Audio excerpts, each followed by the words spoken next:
And Salah is the most important pillar of Islam after belief, after faith. It is mentioned in Surah Dhariyat, chapter number 51, verse number 56. وَمَا خَلَقْتُ الْجِنَّ وَالْإِنسَ إِلَّا لِيَعْبُدُونَ. That I have not created jinn and mankind except to worship me.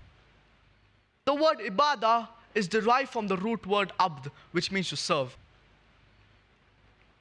And it is important for every servant to obey his master. Similarly, we are the servants, we are the slaves of Allah subhanahu wa ta'ala. So it is important that we obey the commandments of Allah subhanahu wa ta'ala. We follow the commandments of Allah subhanahu wa ta'ala.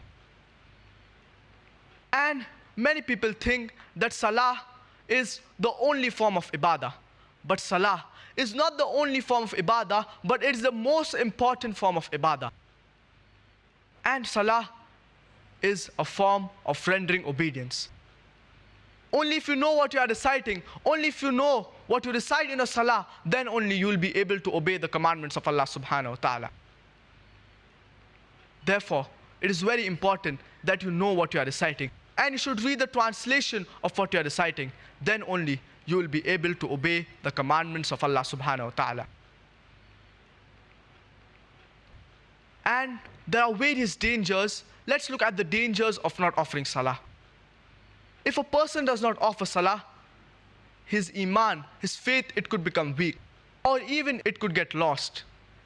Because a person, he thinks that the good things that he has is due to the worldly things, and he goes away from Allah subhanahu wa ta'ala. There would also be a lack of discipline. A person, he may do foul play and go away from the Siratul Mustaqim, that is a straight path. And a person will also have lack of inner peace. How much ever wealth you have, it will not give you peace. Many people, they do not offer Salah due to the lack of knowledge. Allah subhanahu wa ta'ala says in the glorious Quran, in Surah Al-Imran, chapter number 3, verse number 185. كُلُّ نَفْسٍ زَائِقَةُ الْمَوْتِ. Every soul shall have a taste of death. وَإِنَّمَا تُوَفَّوْنَ أُجُورَكُمْ يَوْمَ الْقِيَامَةِ. But the final recompense will be on the day of judgment. For whosoever is safe from the hellfire and has entered the gardens of paradise, he shall have achieved the true objectives. For verily the life of this world is nothing except chattels of deception.